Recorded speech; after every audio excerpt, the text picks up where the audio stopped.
Assalamualaikum warahmatullahi wabarakatuh. Alhamdulillahirrabbilalamin. Wabihi nasta'inu ala umuri dunya waddin. Assalatu wassalamu ala ashrafil anbiya'i wal mursalin Sayyidina Muhammadin wa ala alihi wa sahbihi ajmain, amma ba'du. Hari ini merupakan hari yang ke-21 kita mengaji fikih agraria di bulan Ramadan ini. Kita mengaji melalui kitab Al-Ahkam As-Sultaniyah ya.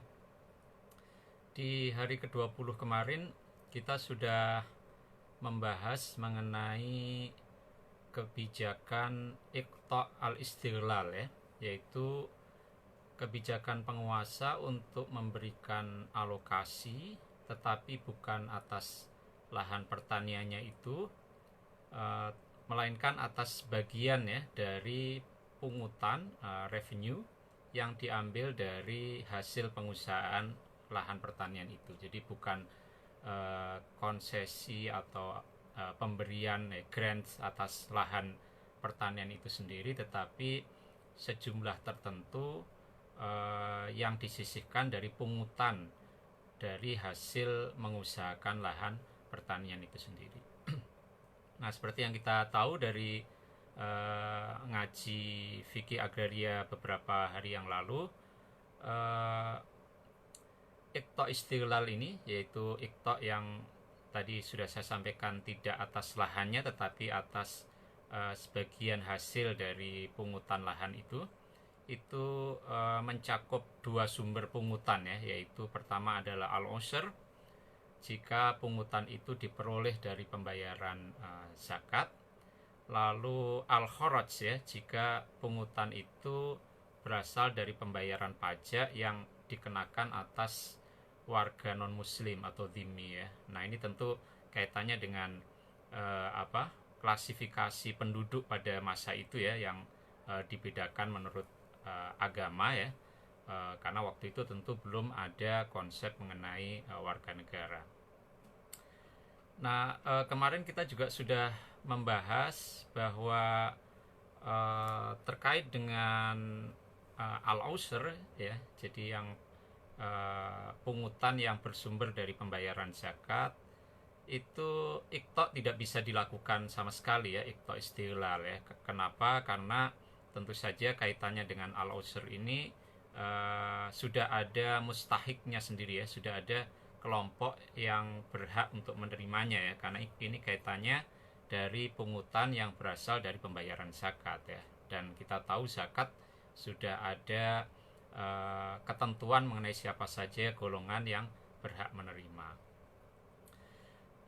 Lalu yang kaitannya dengan al-kharaj ya, jadi Iqta' Istighlal yang diambil dari pungutan yang bersumber dari al-kharaj, kita sudah mendiskusikan kemarin, ini ada 3 kemungkinan ya, dan 3 kemungkinan ini ditentukan oleh status dari calon penerimanya ya. Nah, yang pertama, kalau calon penerima itu adalah ahlus shadaqah, yaitu golongan yang menerima zakat, maka Iqta' dari sumber al-kharaj ini tidak dibolehkan ya, menurut Syafi'i ya. Tidak dibolehkan. Karena al-kharaj ini termasuk dari sumber pendapatan yang kategorinya adalah fai ya, dan fai ini juga sudah ada kelompok tersendiri yang berhak menerimanya. Maka penerima fai tidak boleh menerima zakat, begitu pula sebaliknya ya. Ini kalau menurut Imam Syafi'i. Nah, lalu kemungkinan yang kedua adalah calon penerimanya tadi termasuk apa yang disebut oleh Imam Mawardi sebagai ahlul masolih ya. Jadi ahlul masolih ini adalah mereka yang bekerja untuk kepentingan publik ya. Mungkin macam-macam kan kepentingan publik itu, untuk merawat sarana prasarana publik misalnya, atau petugas kebersihan, macam-macam ya. Nah, mereka yang tergolong dalam ahlul masolih ini itu juga tidak berhak untuk menerima Iqta' Istighlal, baik yang bersumber dari al-ushr ya, yaitu pembayaran zakat, maupun yang berasal dari kharaj ya, yaitu pembayaran pajak atas warga non-muslim. Nah, tetapi karena mereka bekerja untuk kepentingan publik ya, mereka berhak untuk menerima upah, dan upah itu bisa diambilkan dari sumber al-kharaj tadi ya. Jadi al-kharaj ini kan salah satu sumber pendapatan pemerintah pada saat itu, dan dari sumber al-kharaj inilah maka bisa disisihkan untuk menggaji mereka yang bekerja untuk kepentingan publik tadi ya, atau ahlul masolih ini. Nah, ini dua kemungkinan ya yang kemarin sudah kita diskusikan. Jadi tinggal satu lagi kemungkinannya, karena terkait dengan al-kharaj ini ada tiga kemungkinan yang bisa terjadi, yakni kebolehan atau ketidakbolehan memberikan iqta' di atas al-kharaj ini, di atas pendapatan yang bersumber dari al-kharaj ini, ditentukan oleh tiga kemungkinan, dan kemungkinan itu tergantung kepada status calon penerimanya. Nah, kemungkinan yang ketiga akan kita bahas pada hari ini ya. Dua kemungkinan sudah kita bahas kemarin. Nah, sekarang kita akan membahas kemungkinan yang ketiga ya. Apakah ketika kemungkinan ini terjadi, artinya apakah ketika status calon penerima ini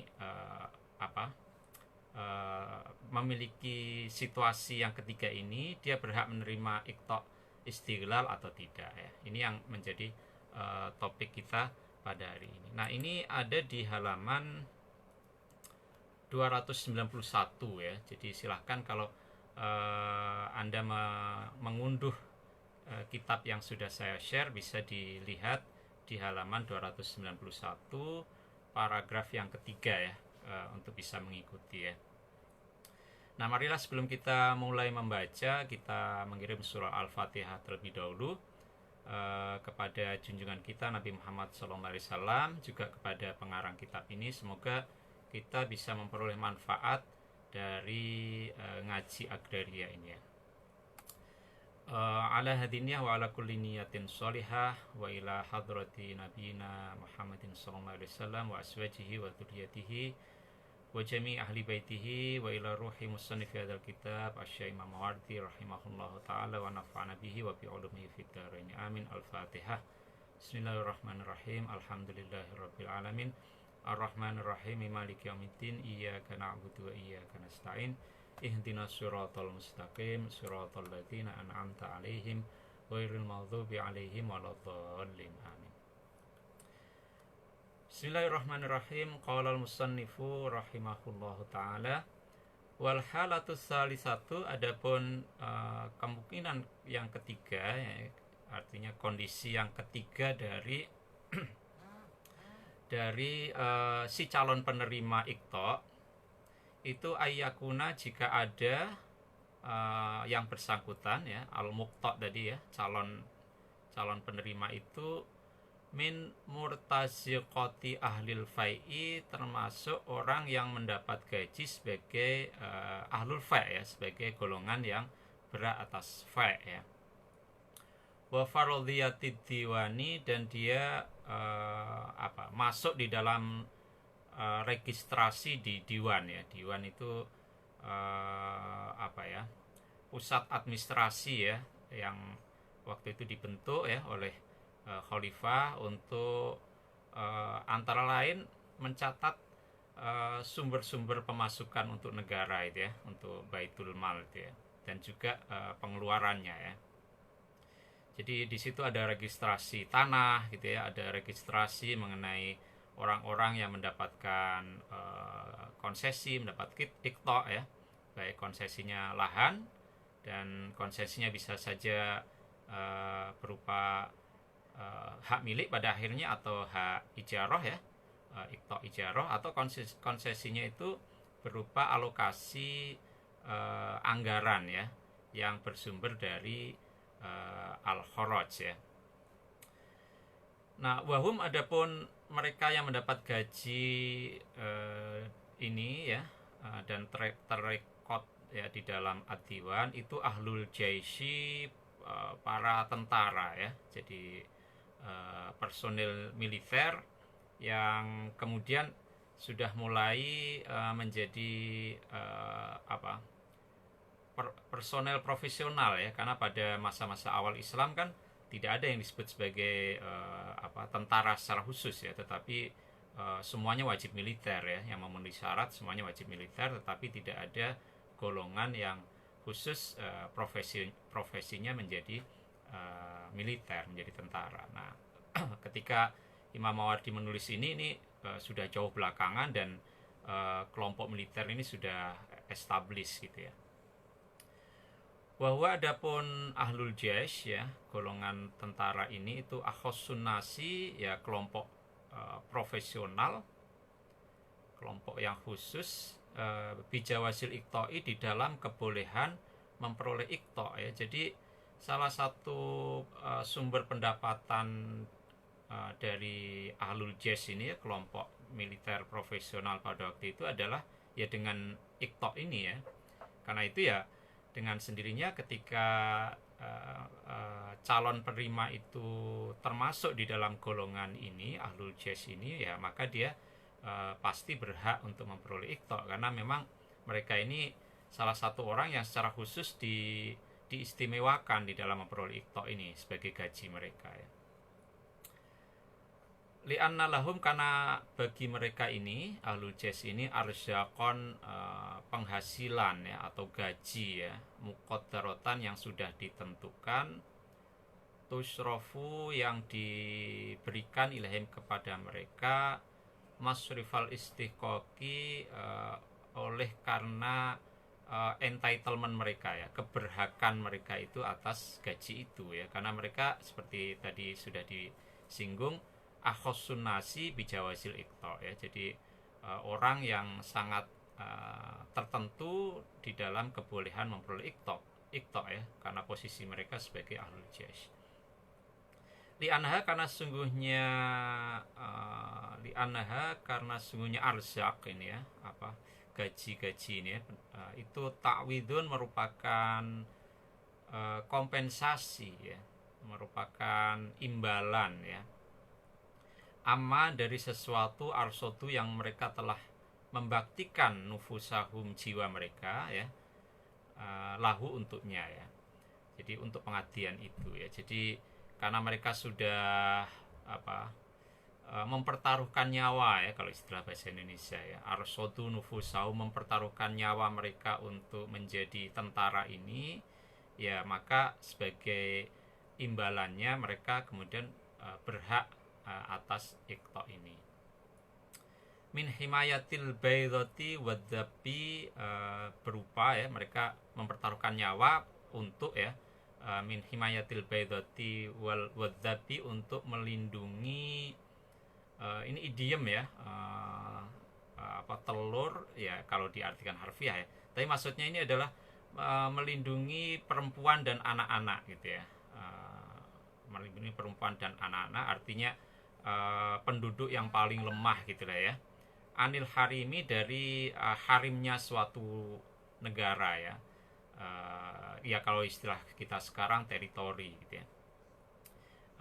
Harim ini kan seperti yang sudah kita diskusikan sejak bab 15, ini kan satu kawasan yang harus dilindungi supaya fungsi tertentu itu bisa terjaga ya. Jadi misalnya fungsi itu fungsinya sungai, maka dia punya harim ya, harimnya berupa daerah sempadan sungai di kiri kanan aliran sungai itu, atau sumur ya, maka sekeliling sumur dalam radius sekian hasta itu juga merupakan harim ya. Bahkan di pemukiman maka fasos, fasum gitu ya, itu juga merupakan harim gitu ya. Nah, dalam konteks ini tentu melindungi perempuan dan anak dari harim, itu maksudnya tentu harimnya suatu negara, itu berarti ya teritorinya gitu ya. Faidha soha, maka jika valid ya, jika valid ayakunu, mereka itu para ahlul jaish, para tentara itu min ahlil iqta'i, sebagai penerima iqta' ya, maka ru'iyah, diteliti hina idzin ketika itu, malul khoroji harta dari khoroj itu ya. Jadi ketika berdasarkan diskusi tadi sudah bisa ditunjukkan bahwa ahlul jais ya, tentara profesional itu memang berhak untuk memperoleh iqta, maka kini tinggal diteliti bagaimana status dari uang khoroj itu tadi, karena dari uang khoroj itu bisa diberikan alokasi ya, alokasi untuk tentara ini ya, sejumlah tertentu. Nah, maka ketika mendiskusikan sejumlah tertentu ini perlu diteliti lagi status dari malul khoroji ini, harta atau pendapatan dari pajak tanah yang diambil dari warga non muslim ya. Khoroj ini memang pada awalnya terkait dengan tanah ya, jadi pajak tanah itu ya. Tetapi kemudian khoroj ini diartikan menjadi lebih luas sehingga dia mencakup juga jizyah ya. Jizyah itu pajak kepala, pajak jiwa ya, pajak jiwa ya. Yang artinya dia tidak terkait lagi dengan tanah ya, tetapi dia sebagai bentuk perlindungan kepada warga non muslim pada waktu itu, mereka harus membayar jizyah ya.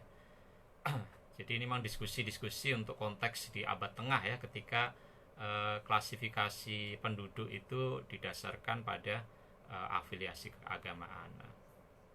Ketika kemudian khoroj ini melebar maknanya sehingga kemudian mencakup juga jizyah ya, jadi bukan hanya sekedar pajak tanah yang dibayar oleh non muslim, tetapi siapapun non muslim tanpa keterkaitan dengan tanahnya, dia juga harus membayar juga yang disebut sebagai jizyah atau pajak jiwa. Nah, belakangan al-khoroj ini kemudian mencakup dua-duanya tadi itu ya. Jadi mencakup pajak yang terkait dengan tanah dan juga pajak yang terkait dengan perlindungan jiwa itu ya. Maka kemudian al-khoroj ini menjadi konsep generik untuk apa yang sekarang kita istilahkan sebagai tax itu ya. Sehingga belakangan misalnya siapa itu muridnya Abu Hanifah itu ya, menulis Kitabul Khoroj ya, satu kitab mengenai pajak. Nah, itu di situ sudah mencakup banyak sekali sumber pendapatan negara waktu itu. Nah, kembali ke sini, jadi ketika kemudian sudah dijelaskan bahwa ahlul jais itu berhak untuk menerima iqta ya, alokasi tertentu dari uang yang diperoleh dari al-khoroj, maka kini tinggal dilihat status al-khorojnya itu. Fa innalahu, maka sesungguhnya bagi al-khoroj itu halaini dua bentuk ya, dua bentuk. Halun ya, bentuk yang pertama atau kondisi yang pertama, yakunu ada khoroj itu jizyatan, merupakan pajak jiwa ya. Ini yang tadi saya sampaikan ya. Jadi khoroj ini kemudian juga bisa mencakup pajak jiwa ya, yang tidak terkait dengan tanah ya. Wahalun, dan bentuk yang kedua, kondisi yang kedua itu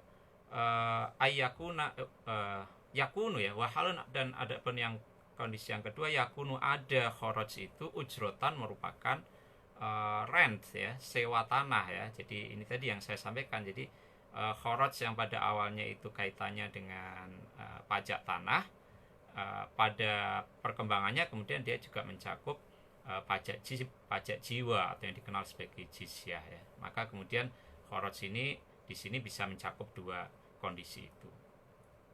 Nah, bagaimana kemudian pengaturan mengenai iqta kepada personel militer tadi, ahlul jais tadi, jika kemudian khoroj ini diklasifikasi menurut dua jenisnya ini ya, yang satu jizyah, yang satu ujroh atau rent ya, rent dari tanah yang digarap oleh warga non muslim ya,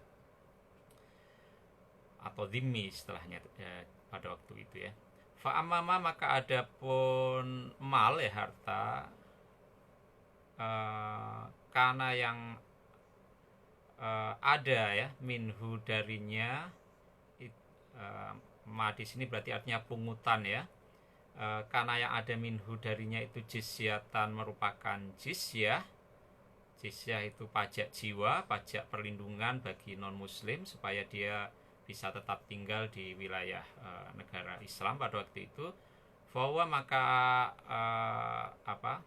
pungutan yang berasal dari jizyah ini ghairu mustaqirin, tidaklah berlaku alat takbidi selama-lamanya ya.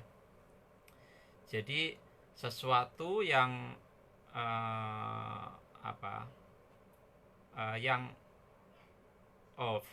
maka adapun iktok ya Kak. Jadi iktok yang diambil dari jizyah ya gitu ya, itu tidak berlaku selama-lamanya ya. Mengapa? Ya karena ini terkait dengan status jizyah itu sendiri ya. Jizyah itu kan pajak perlindungan bagi seseorang yang non muslim ya. Jadi kalau dia kemudian masuk Islam, tentu pajak itu sudah tidak diambil lagi ya. Nah, ini dijelaskan li'annahu, karena sesungguhnya pungutan yang berasal dari jizyah tadi itu makhudun, diambil, dipungut, ma'abaqail kufri, selama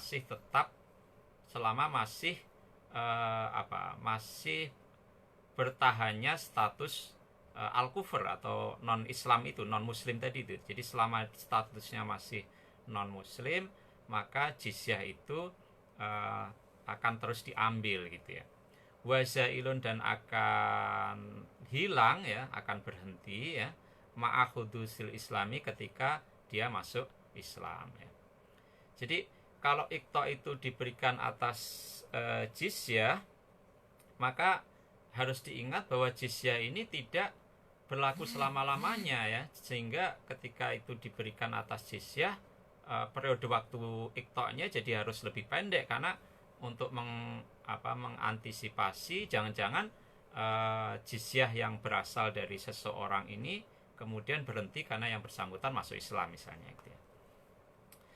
Nah, di sini kemudian Imam Mawardi menjelaskan falaya juzu, maka tidak boleh iktauhu, memberikan iktok ya dari pendapatan yang berasal dari jizyah itu aksar, lebih banyak, min sanatin, dari 1 tahun gitu ya.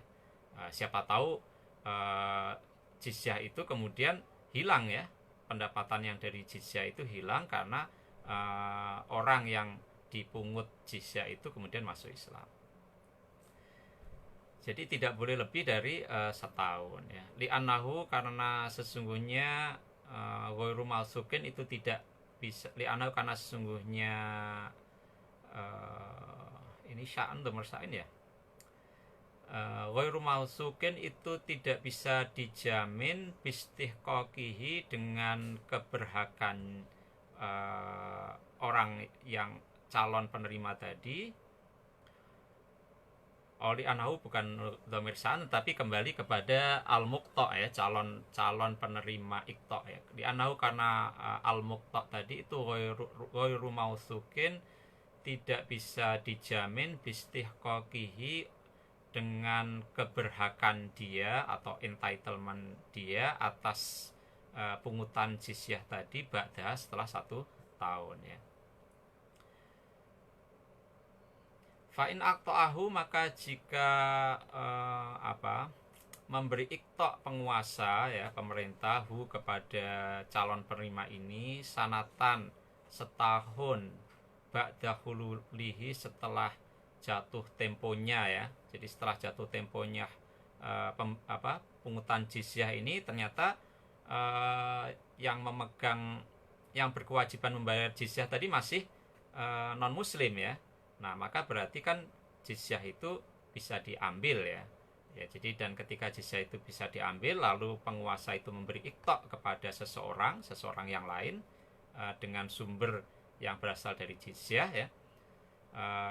Wastiqoqihi, dan setelah entitlementnya orang tadi pada jizyah itu, pada harta yang berasal dari jizyah itu, maka sah ya, karena ketika itu dipungut, jelas-jelas status orang yang harus membayar jizyah itu, wajib pajak jizyah itu masih non muslim ya. Jadi maka boleh ya ketika iktok diberikan pada saat itu gitu ya.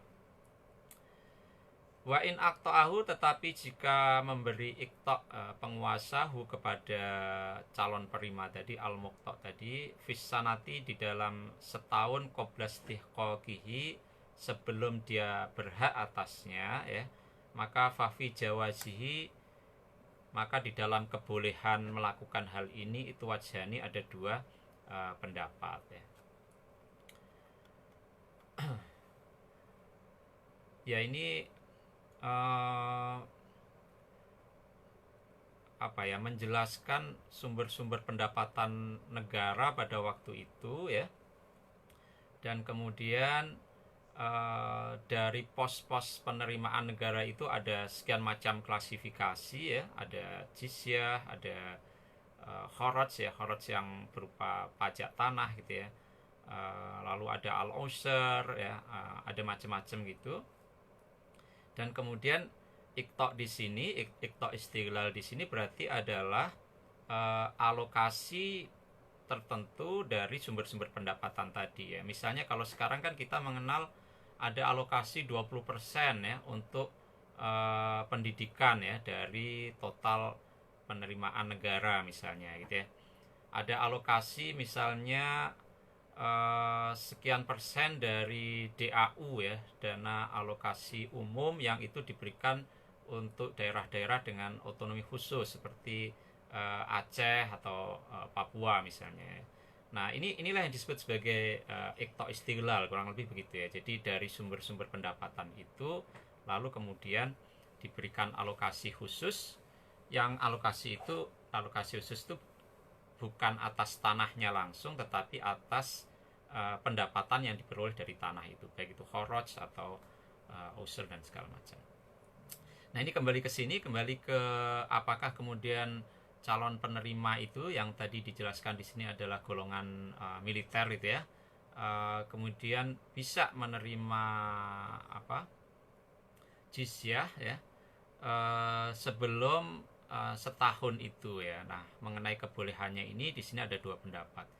Ahaduma, adapun yang pertama, ya justru hal itu boleh idza kila, jika dikatakan. Jadi ini menyangkut akad nih ya. Jadi ketika akadnya dikatakan inna haulal jizyati, sesungguhnya jatuh temponya jizyah ya, haulnya itu madrubun, tergantung lil adai, berdasarkan pembayarannya gitu ya. Jadi ketika dibayarkan maka dihitung di situ haul 1 tahunnya dari sejak pembayaran itu ya.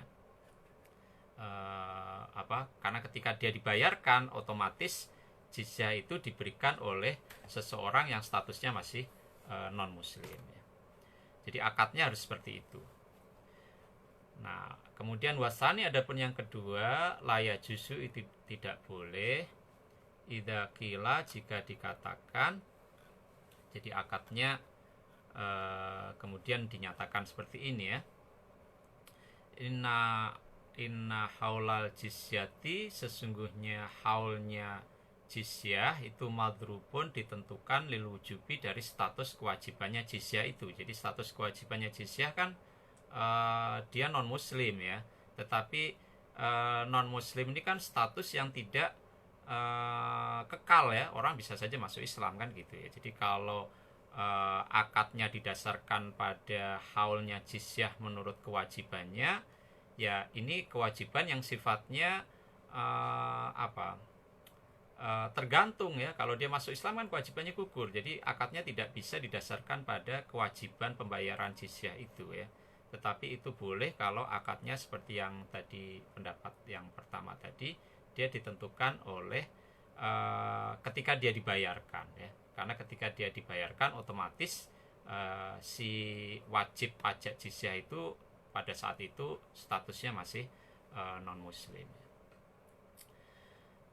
Wa amma makana, nah ini sudah selesai ya ketika membahas kaitannya dengan kharaj yang berupa jizyah ya. Jadi tadi kita sudah menyinggung kalau kharaj itu kemudian menjadi istilah yang generik yang mencakup jizyah ya, pajak kepala untuk non muslim sebagai perlindungan dia bisa tinggal di wilayah Islam, dan pajak kepala ini dibayarkan tidak ada kaitannya dengan tanah ya. Lalu al-kharaj juga mencakup dan ini memang pengertian awalnya ya, yaitu pungutan pajak yang berasal dari pertanian ya, pajak tanah itu ya, yang itu ditarik dari non muslim juga gitu ya. Nah, yang muslim kan ditarik dari al-ushr ya, jadi kategorinya beda dan lebih lebih kecil nilainya itu ya. Jadi kalau al-kharaj itu 1/5 gitu ya. Nah, yang al-ushr ini 1/10. Nah, sekarang kita sudah masuk kepada pembahasan mengenai jika al-kharaj itu berasal dari pajak tanah, bukan berasal dari jizyah ya. Kalau tadi berasal dari jizyah, maka iqta itu hanya bisa diberikan dalam tempo setahun ya, karena bukan khawatir, karena mengantisipasi bahwa si wajib pajak jizyah itu ternyata masuk Islam. Nah, kalau masuk Islam kan jizyahnya hilang, berarti kan iqta'nya nggak berlaku kan begitu ya. Jadi makanya dia dibatasi iqta'nya hanya dalam waktu 1 tahun. Nah, bagaimana kalau kemudian kharaj tadi bukan berasal dari jizyah tetapi berasal dari pajak tanah ya. Wa ammama, dan adapun iqta' karena yang ada minal kharaji itu berasal dari al kharaj ya, dari pungutan kharaj, ujrotan yang merupakan rent ya, jadi sewa tanah ya, jadi pajak tanah. Fahuwa yang adapun kharaj yang berupa pajak tanah itu mustaqirul wujubi, itu berlaku kewajibannya alat takbidi selama-lamanya ya. Nah, ini bedanya dengan jizyah, karena kalau jizyah itu kewajibannya itu berlaku bersifat temporer ya, karena tergantung statusnya masih non muslim atau sudah muslim. Nah, ini beda dengan kharaj yang berasal dari ujroh ini, yang pajak tanah ini, di mana kewajiban untuk membayarnya itu berlaku selama-lamanya, selama tanah itu masih digarap oleh si wajib pajak itu ya, si wajib pajak yang non muslim itu. Nah, maka dalam hal ini fayasihu, maka boleh ya, sah, valid ya, iqta'uhu, untuk memberikan iqta' padanya sanata ini selama 2 tahun. Ini sanata ini agak problematik ya, karena mungkin di sebagian manuskrip yang lain ini mungkin bunyinya sinina ya, bukan sanata ini ya. Dan kalau dibaca sinina itu lebih cocok dengan uraian setelahnya ya. Tetapi di sini di naskah yang saya share ini bunyinya sanata ini 2 tahun ya. Ya karena dulu kan belum dicetak ya, ditulis tangan, jadi boleh jadi ada typo ya, ada kesalahan tulis ya. Bahkan kita pun kalau ngetik juga bisa salah ketik ya. Jadi ini salah tulis ya. Walayal jamu, jadi kalau itu berasal dari kharaj yang sumbernya dari pajak tanah, bukan dari jizyah, maka kewajibannya ini berlaku selamanya, dan karena dia berlaku selamanya, maka pendapatan dari situ kan cukup secure ya, cukup secure dalam jangka panjang, sehingga bisa dialokasikan ya sebagian pendapatan dari pajak tanah itu untuk kelompok tertentu, misalnya untuk militer.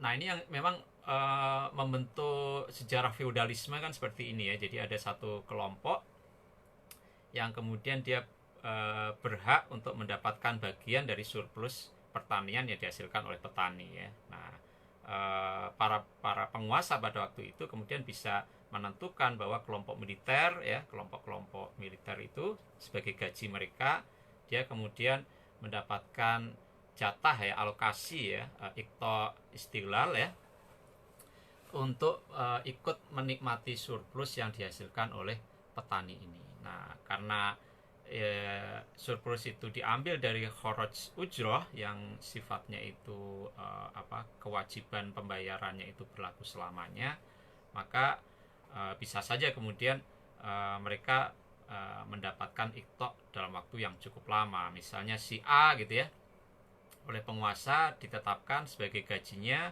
dia bisa mendapatkan sejumlah berapa 1/5 dari hasil pertanian dari lahan si B, si C, si D, si E misalnya gitu ya. Jadi kemudian setiap kali panen dia kemudian bisa mendapatkan 1/5 yang berasal dari para petani yang kebetulan non muslim, sehingga dia harus membayar kharaj itu, sehingga 1/5-nya itu kemudian masuk ke tangan, ke kantongnya si A tadi, si tentara tadi, sebagai gaji dia, atau mungkin kalau di Jawa istilahnya lungguh gitu ya, lungguh.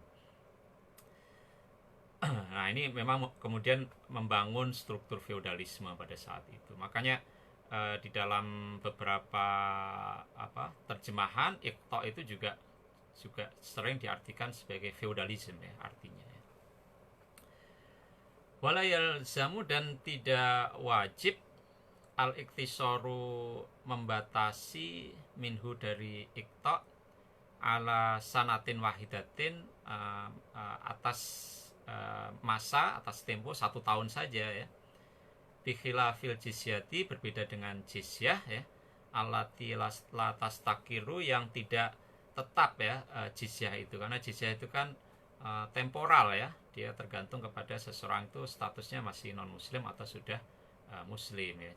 Nah, kalau sifatnya temporal seperti sumber pendapatan yang berasal dari jizyah, maka jatah dia bisa memungut surplus dari petani tadi itu ya, petani surplus, bukan petani kalau jizyah, tetapi mendapatkan jatah dari pajak kepala ya, pajak jiwa itu hanya untuk setahun. Jadi misalnya ada seorang yang non muslim, katakanlah si B, si C, si D gitu ya, maka dia tiap tahun membayar jizyah.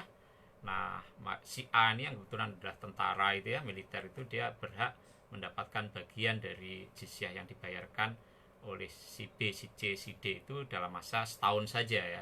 Karena siapa tahu si B-nya kemudian masuk Islam, nah, maka jatah itu kemudian tidak berlaku lagi. Wa idza kana, jika ada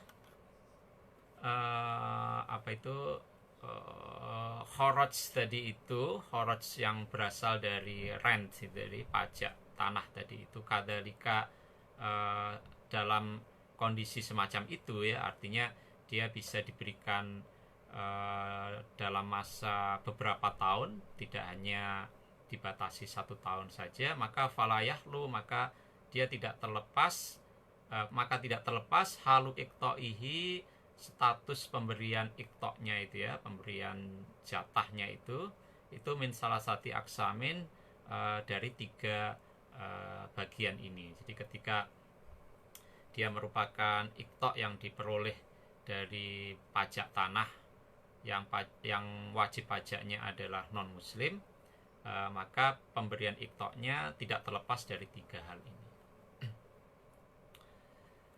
Ahadua, adapun yang pertama itu ayyuqaddiro, menetapkan penguasa ya, sini beberapa tahun maklumatan yang tertentu ya. Jadi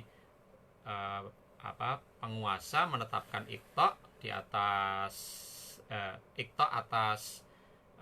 pendapatan yang berasal dari pajak tanah itu selama beberapa tahun ya. Ka iqta'ihi, sebagaimana pemberian iqta'nya si penguasa tadi, pemerintah ya, asyra sinina, selama 10 tahun ya.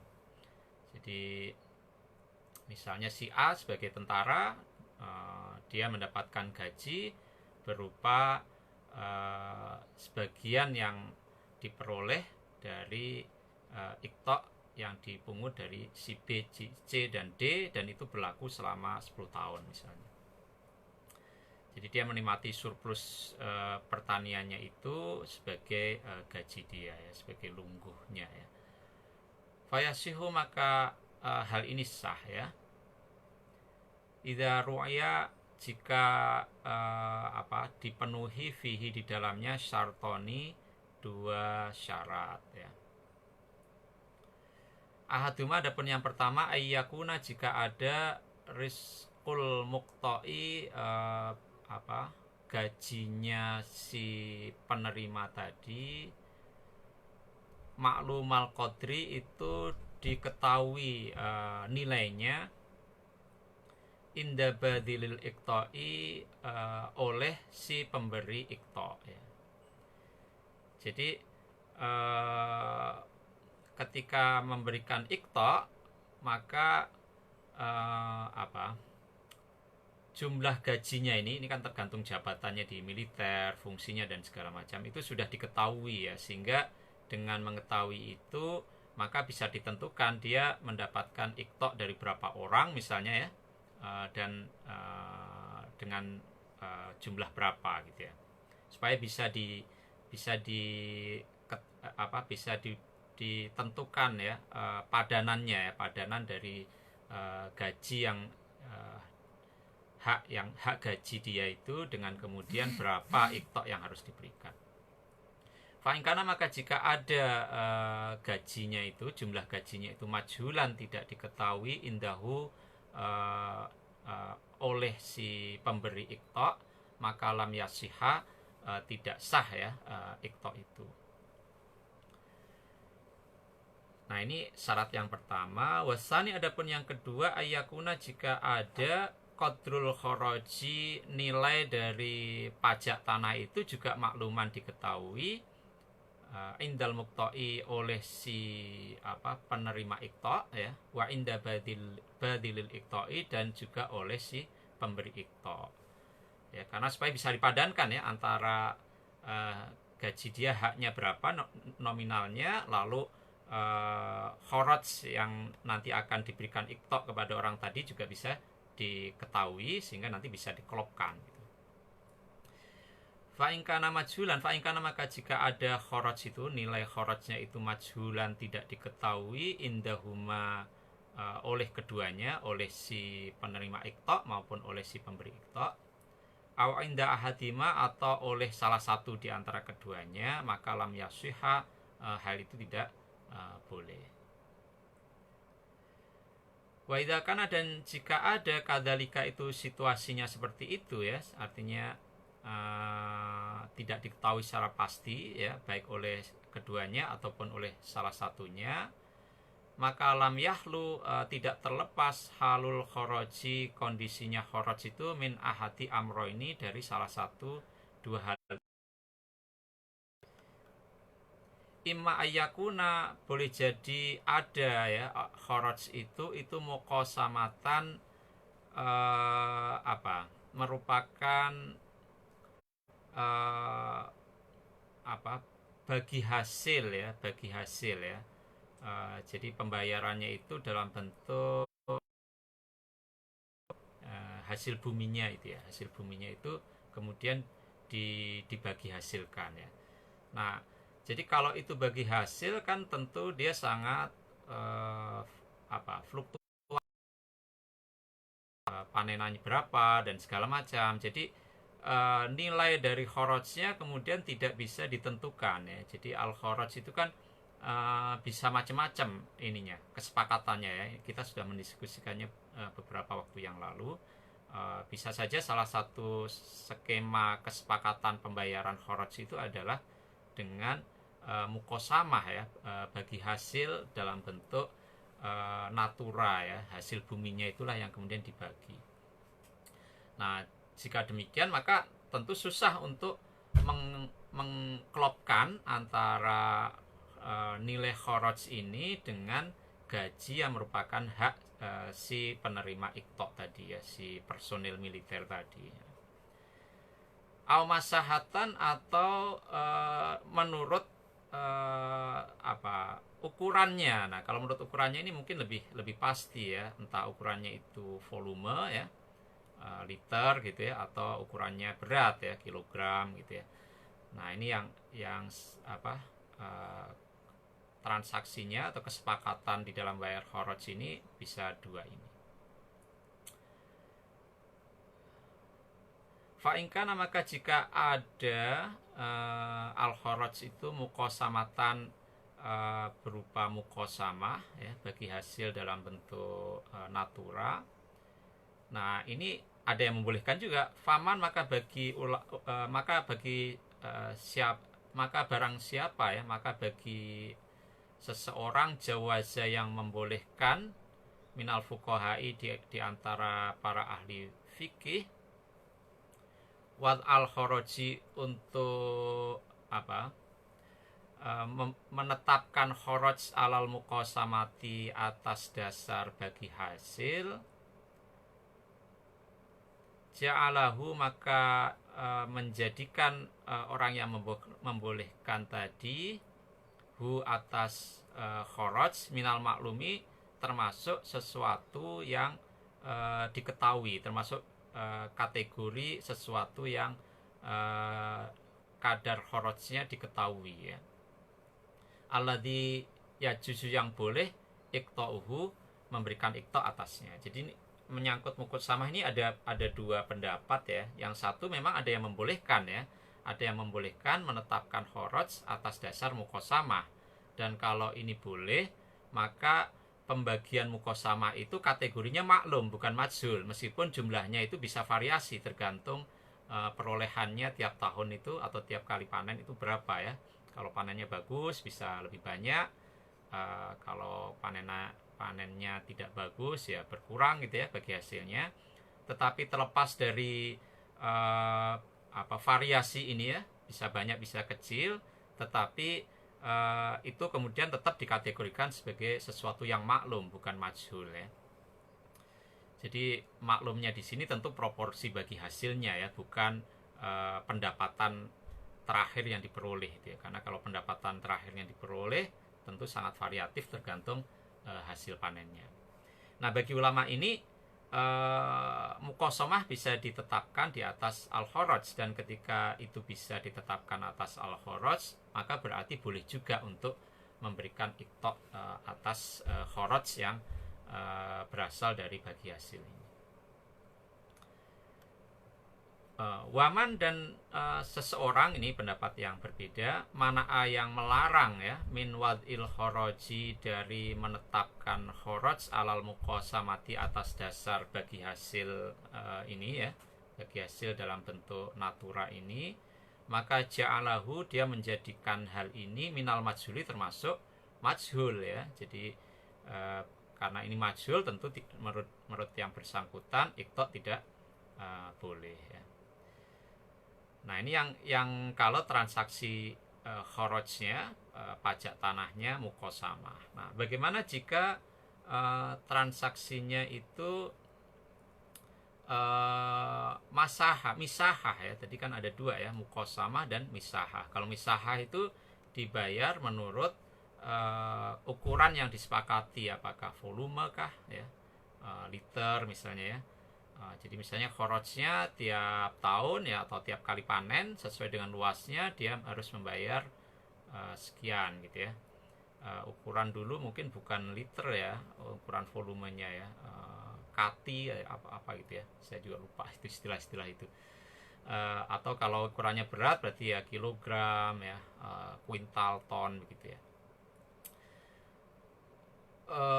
Nah, jadi sekarang kita sudah masuk ke pembahasan mengenai bagaimana iqta' untuk personel militer jika itu berasal dari khoroj yang berupa pajak tanah dan pembayarannya didasarkan pada ukuran tertentu ya, ukuran volume atau ukuran berat tertentu. Nah, ini ada dua ya. Nah, ini penjelasannya panjang ini ya. Karena yang menyangkut misahah ini ada dua macam. Lalu dari macam-macam itu nanti ada beberapa kemungkinan yang lain ya. Jadi kita akan melanjutkan bagian ini besok ya, karena pasti waktunya tidak akan cukup. Yang kita sudahi dulu sampai di sini ya. Jadi kita sudah membahas sore ini mengenai khoroj ya. Khoroj, apakah iqta' boleh dilakukan atau tidak atas khoroj yang penerimanya adalah personel militer ya. Ini pembahasan pada sore hari ini. Kita akan lanjutkan insya Allah besok dengan membahas khoroj yang itu pembayarannya di ukuran misahah ya, atas misahah atau ukuran ya, baik itu liter volume maupun berat ya. Demikian yang bisa saya sampaikan pada sore hari ini, semoga bermanfaat tentunya untuk saya sendiri ya. Semoga dengan mengaji ini nanti saya bisa menulis sesuatu lah ya tentang fikih agraria dari Imam Mawardi ini. Dan ya ketika saya membaca mungkin ada juga yang salah-salah, tapi dengan membaca gini nanti saya jadi tahu kesalahannya. Dan juga semoga bisa bermanfaat bagi yang Anda yang menyimak. Insya Allah kita bertemu besok. Saya cukupkan sekian. Wassalamualaikum warahmatullahi wabarakatuh.